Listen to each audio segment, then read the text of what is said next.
Hello everyone, আমি সৃঞ্জয় চলে এলাম আরও একটা নতুন ভিডিও নিয়ে। এবং এই ভিডিওটায় বন্ধুরা আমরা কথা বলবো অ্যাডভোকেট অচিন্ত আইচ বলে যে ওয়েব সিরিজটা হইচয়ে এসেছে, সেটা আমি গতকালকে দেখে ফেলেছি। আমি এবং পৌশালী দুজনেই দেখছিলাম, তো আমরা সময় পাইনি এটা রিভিউ করার, তাই আজকে একটু ছোটো করে কথা বলছি এই ওয়েব সিরিজটাকে নিয়ে। কেমন হলো না হলো, আমার কেমন লেগেছে পার্সোনাল, আমার যেটা মতামত আমি সেটাই জানাবো। তো এই ওয়েব সিরিজটাই বন্ধুরা আমরা দেখতে পাচ্ছি ঋত্বিক দাকে, ঋত্বিক চক্রবর্তী, স্বস্তিকা চ্যাটার্জি, সুরঙ্গনা বন্দ্যোপাধ্যায়, দুলাল লাহিড়িকে বহুদিন পর দেখলাম। লোকনাথ দা সমস্ত সিরিজে আজকাল তাকে দেখতে পাওয়া যায়, এত কাজ করছেন, তার জন্য কনগ্র্যাচুলেশনস। এছাড়া আরও অনেকে প্রচুর মানুষজন আছেন, ভালো ভালো অভিনেতা অভিনেত্রীরা আছেন। তা এই ওয়েব সিরিজটা কেমন লাগলো বন্ধুরা? যদি ছোট করে গল্পটা একটুখানি বলি, একজন বিখ্যাত নাম করা একজন সরোদ প্লেয়ার, তিনি মারা গেছেন, তিনি খুন হয়েছেন তারই বাড়িতে, এবং তার ওয়াইফের হাতে তার বুকে লেগে থাকা ছুরিটাকে পুলিশ সেই অবস্থায় পায় এবং তাকেই অ্যাকিউজ বানিয়ে পুলিশ তাকে জেলে পড়ে, এবং তার ফুল ফ্যামিলি, মানে মিউজিশিয়ান যিনি, তার ফুল ফ্যামিলি এই মহিলাটাকে, মানে তার বউকে ইয়ে করে দেয়, কি বলে, অপরাধী ভাবে, এবং তাকে ইনডাইরেক্টলি ফাঁসাতেই চায়। এবং সে কি আদবেও খুনটা করেছিল, নাকি তাকে সে ছাড়া পাবে, আর যদি ছাড়াই বা পায় কীভাবে পাবে, সেই পুরো বিষয়টা নিয়েই গল্পটা।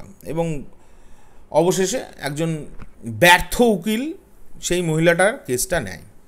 সেই ব্যর্থ উকিলটাই কিন্তু আমাদের ঋত্বিক দা ক্যারেক্টারটা করছেন, অচিন্ত আইচ, অ্যাডভোকেট অচিন্ত আইচ। দেখো বন্ধুরা, আমরা এরকম কোর্টরুম ড্রামা, এটা আমি বলতে পারি একটা family courtroom drama. Family courtroom drama কেন বলছি, এটা একটা লোকে বলে না যে ফ্যামিলি ড্রামা আজকাল খুব উঠেছে এটা, তো এই family drama, courtroom family drama এটা বলা যেতে পারে। তো যাই হোক, এটা একটা থ্রিলার, এবং জয়দীপ বাবু আমরা সকলেই জানি এর আগেও প্রচুর থ্রিলার উনি কিন্তু বানিয়েছেন, চেষ্টা করেছেন নতুনভাবে প্রেজেন্ট করার, একটা ভালো হয়েছে, একটা হয়নি। এই গল্পটার জন্য আমি ওনাকে 10-এর মধ্যে, মানে এই পুরো প্রজেক্টটাকে আমি 10-এর মধ্যে 7 দিতেই পারি, এটা আমার রেটিংস। যাই হোক, কেন দিচ্ছি না দিচ্ছি সেই নিয়েই কথা বলছি বন্ধুরা। দেখো তোমরা, এই ধরনের কোর্টরুম ড্রামা এর আগেও কিন্তু আমরা দেখেছি, প্রচুর দেখেছি, হিন্দিতেও তো অজস্র আছে, বাংলায় বেশ কটা আছে, নেই কিন্তু তা নয়, কিন্তু এর যে প্রেজেন্টেশন সেটা একদম অন্য রকমের। আমার খুব যে খারাপ লেগেছে এরকম নয়, আমার ভালো লেগেছে, এর প্রেজেন্টেশন ভালো লেগেছে। স্পেশালি আমি জয়দীপ বাবুকে একটা স্পেশাল থ্যাঙ্কস দিতে চাই, তার কারণ আমার গুরুজির সরোদ আমি দেখলাম একটা এপিসোডে, সেটা ব্যাকগ্রাউন্ডে চলছে, এবং আমাদেরই ঘরানার শরৎকে ইউজ করা হয়েছে, যে পাবলো বলে যে ছেলেটি শরৎ প্লেয়ারের অভিনয় করছে, সে আমাদের ঘরের শরৎই বাজাচ্ছে, আমাদের ঘরানার। তো যাই হোক, আমার খুব আনন্দ লেগেছিল সেটা দেখে। অ্যান্ড উস্তাদজিকে, মানে আমার বড় গুরুজি উস্তাদ আমজাদ আলী খান সাহেবকে জয়দীপবাবু ট্রিবিউটও জানিয়েছে। ওনার একটা রাগ মেঘ মালহারের একটা অ্যালবাম পুরনো, সেটা চালিয়ে দিয়েছিল ব্যাকগ্রাউন্ডে, এবং সেটাকে দেখানো হচ্ছিল যে পাবলো তার রেকর্ড। তো যাই হোক, আমার ভালো লেগেছে খুব, সেই জিনিসটার জন্যই কিন্তু আমি প্রচুর আনন্দ পেয়েছি। এবং যে একটা শরৎ প্লেয়ারকে কেন্দ্র করে একটা গোটা সিরিজ হয়েছে, সেটার জন্যে স্যালুট জানাতে চাই আমি জয়দীপ বাবুকে, একটা মিউজিশিয়ান হয়ে বা একটা শরৎ প্লেয়ার হয়ে। যাই হোক, এবারে আসি এই গল্পের না দুর্বল জায়গা যে নেই তা নয়, প্রচুর দুর্বল জায়গা আছে। বেশ কিছু ছোট ছোট প্লট পয়েন্ট এমন আছে যেগুলো না তোমরা গল্পটা শেষ দিকে যখন এগোবে, মানে ধরে নাও ওই 5 থেকে 5, আমি খুলেই রেখেছি যাতে মনে থাকে আমার, 5-6-7টা এপিসোডের গল্প, 5-6 এপিসোড থেকেই তোমরা কিন্তু একটা সুন্দর আইডিয়া পেতে থাকতে পারো। এবং প্রথম থেকে যেভাবে দেখানো হয়েছে ক্যারেক্টারগুলোকে, সেইগুলো কিন্তু তোমাদের মধ্যে ইন্টারেস্ট জাগাবে না তা নয়, কিন্তু শেষ পরটা একদম গিয়ে ওই এটা আমরা সকলেই জানি, গল্পের শেষে গিয়ে গল্প তো জানাবেই যে আসলে কি হয়েছে, কিন্তু তা নয়। 5-6 এপিসোড থেকে তোমরা কিন্তু অনেক সিক্রেট হর হর হর করে বেরোতে শুরু করবে, মানে অনেক টুইস্ট পয়েন্টগুলো ক্লিয়ার হতে শুরু করবে, যে ওমা এরকম হলো, ওমা এটা এর সঙ্গে এরকম হলো, এটা তাই, এগুলো সব বেরোবে। যাই হোক, গল্পটা এমনি ইন্টারেস্টিং, গল্পটা খারাপ নয়, তোমরা অবশ্যই দেখতে পারো।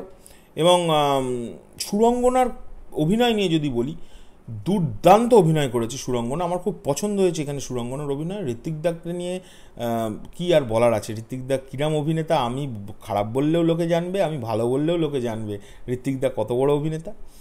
এইবার যে জনের কথা বলছি সেটা হচ্ছে শাশ্বতবাবু।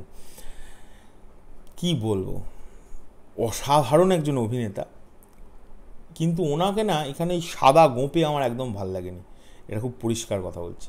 কিন্তু ওনার অভিনয় নিয়ে কোনো কমেন্ট নেই, অসাধারণ অভিনেতা। দুলালবাবুকে বহুদিন পর দেখলাম, উনি যে অভিনয় করছেন এই বয়সে এসে এখনও উনি লড়ে যাচ্ছেন, ফ্যান্টাস্টিক লেগেছে।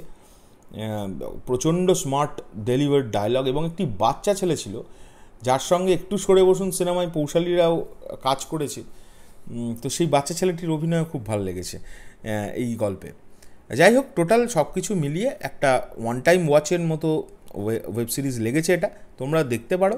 আমার রিভিউটা আমি খুব সাধারণভাবে রিভিউ করলাম, এবং ব্যাকগ্রাউন্ড মিউজিক খুব ভালো, কিন্তু ব্যাকগ্রাউন্ড মিউজিক নিয়ে একটা আমার নেগেটিভ পয়েন্ট আছে, সেটা হচ্ছে একটা শরৎ প্লেয়ারকে ঘিরে পুরো সিরিজটা, একটাই মাত্র এপিসোডে শুধু শরৎ শুনেছি, কিন্তু অরিজিনালি কিন্তু শরৎ শুনতে পাইনি। তা এটা একটা দিতে পারতো, এটা আমি একটা শরৎ প্লেয়ার হিসেবে আমার একটা আক্ষেপ বলতে পারেন। যাই হোক, এই ছিল আমার রিভিউ এই ওয়েব সিরিজটা নিয়ে। এখনকার জন্য চললাম, পরবর্তী ভিডিও খুশি দেখা যাচ্ছে, টাটা।